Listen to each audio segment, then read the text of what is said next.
Hey everyone, and welcome back to Cyber Mornings Daily. We're back with another deep dive. We love to take you beyond the headlines and explore the why behind the big cybersecurity news stories. And today we've got three stories that really make you think about the darker side of digital security. Yeah, some shady stuff going on for sure. So let's jump right in. Our first story revolves around the U.S. Cybersecurity and Infrastructure Security Agency. You know them as CISA. And there are these reports that they've been directed to stop monitoring Russian cyber activity. But they're denying it, They are very publicly denying. which is interesting because some sources are saying that Defense Secretary Pete Hegseth ordered a halt to offensive cyber operations against Russia. And that this order came down during negotiations with Russia. The supposed negotiations. Right. So you've got CISA pushing back pretty hard against these reports. Oh, yeah. Tricia McLaughlin, who's the Assistant Secretary for Public Affairs at the Department of Homeland Security, she straight up called the leaked memo garbage. She says CISA's mission hasn't changed at all. They're still focused on defending against all cyber threats. All cyber threats, right? Right. But then you have these reports claiming that a senior U.S. official is worried that if the U.S. does ease up on its offensive cyber operations against Russia, it could leave us more vulnerable to cyber attacks from Moscow. And to make things even more confusing, one of our listeners pointed out that there aren't even any active negotiations happening with Russia right now. At least not publicly. Right, so that really makes you wonder, what's the real story here? Could there be other reasons for this potential shift in strategy? Makes you think, doesn't it? What if this whole thing isn't about de-escalation at all? Maybe it's a way to try and catch Russia off guard or a reaction to some new intelligence we don't know about. It's definitely a head-scratcher.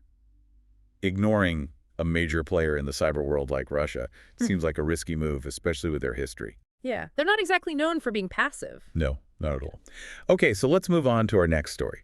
This one takes us into the world of zero-day exploits, and it really highlights that constant back and forth between governments and tech companies. A real cat and mouse game. Exactly. So Google had to recently patch two zero-day vulnerabilities in Android, and one of them was reportedly exploited by Serbian authorities to unlock devices they had confiscated. Yeah, to get into those devices. So before we get into the specifics, maybe you can explain what a zero-day vulnerability is for those who might not be familiar with the term.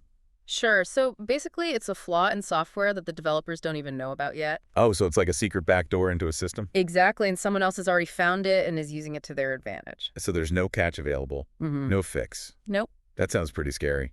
It can be, and in this case, this particular zero-day was reportedly used by Serbian authorities to unlock devices they had confiscated. Whoa, so governments are using these super secret vulnerabilities to access people's devices. It seems That raises some serious questions about privacy and how far is too far when it comes to law enforcement. absolutely. It's a real ethical tightrope walk, trying to balance the need to investigate crimes with respecting individual rights. And the fact that private companies are developing these powerful tools adds another layer of complexity to the whole situation. For sure.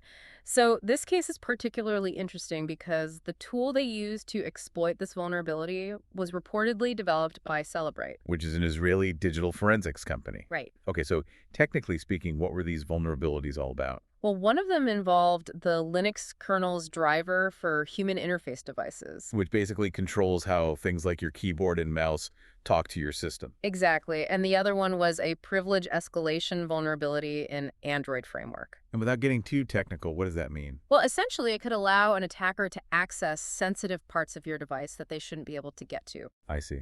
And even though Google had shared fixes for these issues with device manufacturers back in January, they were still being exploited. Unfortunately, yes. It often takes time for these patches to make their way to every single device out there. And in that time, there's a window of opportunity for bad actors to take advantage. Exactly. That's a good reminder for everyone to keep their devices updated. Yeah. The longer you wait, the more vulnerable you might be. Okay, ready for our final story. Hit me with it. This one's about a cybersecurity company called Rubrik. I've heard of them. They focus on data protection, right? That's right. And get this, they had to rotate their authentication keys after breach of their log server. Oh, the irony. I know, right? It's like Yeah. the physician heal thyself Yeah. situation. Authentication keys are essentially the master keys to a digital kingdom. They control access to all sorts of sensitive systems and data. So this kind of breach could have major consequences for Rubrik and their customers. So what happened exactly? Did they get hit with ransomware? It doesn't seem... So Rubrik says they found some unusual activity on one of their log servers, took it offline immediately, and brought in a third-party forensics team to investigate. They also say that they haven't been contacted by whoever was behind the breach. Well, at least that's a little reassuring. But isn't this like the second time they've been breached? You have a good memory. No. Yeah, back in 2023, they were caught up in the Fortran Go Anywhere attacks by the Clop ransomware gang. So their track record isn't exactly spotless. Not great. But they are saying that their investigation hasn't found any evidence that customer data or their internal source code was compromised. Hopefully that's the case, and they've managed to contain the damage. Fingers crossed. Yeah, for sure. And we're back for part 2 of our deep dive. You know, it's really interesting to think about CISA and this whole potential shift away from monitoring Russian cyber threats. Yeah, it just doesn't quite add up, does it? No, not really. I mean, it seems a little strange that they'd just turn a blind eye to a known player like Russia. You know, especially when you consider their track record. Totally. I mean, they're not exactly known for being subtle or playing by the rules. No, not at all. Yeah. So this supposed stand-down order, if it's even real, raises a lot of questions like, what's the end game here? Yeah, I mean, are they really trying to de-escalate tensions, or is there something more strategic at play? Some people have suggested it could be tied to the situation in Ukraine, maybe as a bargaining chip to try and get Russia to back down. Right. But as we said earlier, there aren't any official negotiations happening right now, at least not publicly. Exactly. So that kind of throws a wrench in that theory. It really does. So if it's not about diplomacy, then what is it about? Is it possible they're trying to misdirect Russia, like make them think we're letting our guard down? Well, we're secretly ramping up our defenses in other areas. Right. Or maybe, and this is a bit of a scary thought, Yeah. what if we've discovered some vulnerability in our own systems and we're trying to fix it before Russia can exploit it? That's a chilling thought. It is. It's Yeah. almost like we're playing a high-stakes game of cyber chess. With incredibly high stakes. And any sudden move could have huge consequences. For sure. One thing's for certain, though. If the U.S. does scale back its offensive capabilities, it could embolden Russia to be even more aggressive. Oh, absolutely. Okay. And that could have ripple effects across the entire global cyber landscape. It's a delicate balance, Yeah. and it's a situation we'll need to keep a very close eye on. Absolutely. Okay, let's shift gears back to that story about Google patching those Android zero-day vulnerabilities. Right. I mean, the fact that one of those was reportedly used by Serbian authorities to access confiscated devices. It's pretty unsettling. Yeah, it raises a lot of questions about the line between legitimate law enforcement activities and, maybe going a bit too far when it comes to individual privacy. It's a tough one, isn't it? Because on one hand, you want law enforcement to have the tools they need to investigate crimes and keep people safe. But at the same time, no one wants to feel like their personal devices are completely open books to the government. Right. It's like, where do we draw the line? And who gets to decide where that line is? And then you add private companies like Celebrate into the mix, who are developing these tools that can be used for good or bad. Right. It's not like they're only selling to governments with perfect human rights records. Exactly. Yeah. So how do we make sure these technologies don't end up being used for things that most people would consider unethical? That's the million-dollar question. It really is. It's a conversation that needs to be happening everywhere at all levels of government, in the tech industry, and even among everyday users like us. Right. We need to be asking some tough questions about transparency, accountability, and oversight when it comes to these kinds of technologies. Because this isn't just about catching criminals, you know? These tools could be used to target journalists, activists, political dissidents, anyone who those in power see as a threat. It's a scary thought. It is. Yep. It reminds us that technology is a double-edged sword. It can be used to do amazing things, but it can also be used to infringe on our freedoms and erode our privacy. Well said. Okay, let's move on to our last story about Rubrik, the cybersecurity company that had to rotate their authentication keys after a breach. Yeah. Talk about ironic. Right. It's a bit of a physician heal thyself situation. Definitely. I mean, here's a company that's literally in the business of protecting data, and they get hit with a breach themselves. It just goes to show that no one is immune to these kinds of attacks. Absolutely. Yeah. And the fact that they lost control of their authentication keys, I mean, those are like the keys to the kingdom. Without them, you can't access all sorts of critical systems and data. It makes you wonder if a company specializing in cybersecurity can have this kind of lapse. What hope is there for the rest of us? Right. It really underscores the point that strong security practices are essential for everyone, not just the experts.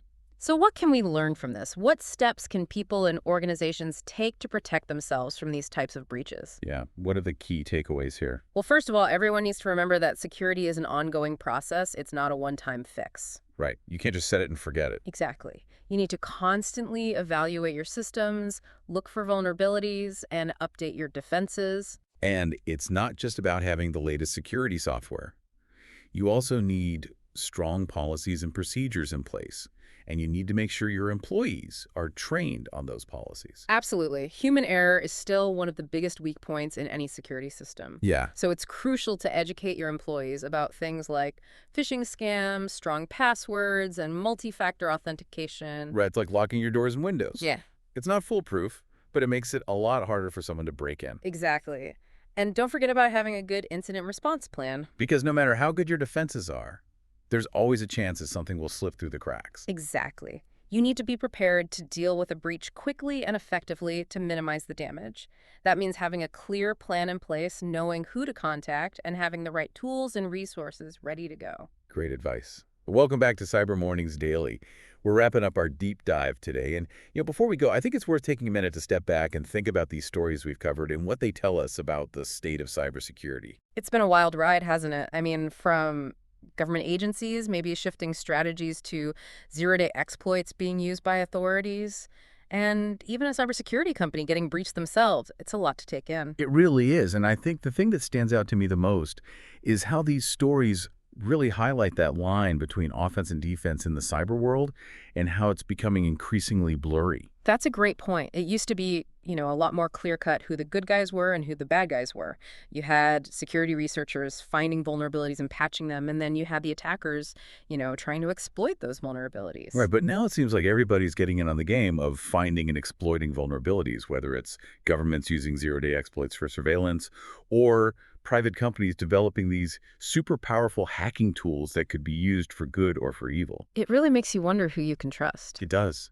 So what can we do about it? I mean, are we just at the mercy of these powerful forces, or are there things we can do to kind of reclaim some control over our digital lives? Well, I don't think we should just give up quite yet. I mean, there are things we can do, even if we can't directly control what governments and big corporations are doing. Like what? Give us some practical advice. Well, first and foremost, we need to be a lot more aware of what data we're sharing and who we're sharing it with. That's a good point. We click accept on those privacy policies without even reading them. All the time. And we really need to take a minute and understand what we're agreeing to, what data are we giving away. And let's not forget the basics, like keeping our software updated, using strong and unique passwords for each of our accounts, and turning on that multi-factor authentication wherever we can. Those are simple steps, but they can make a huge difference. It's like locking your doors and windows. It might not be foolproof, but it makes it a lot harder for someone to break in. Exactly.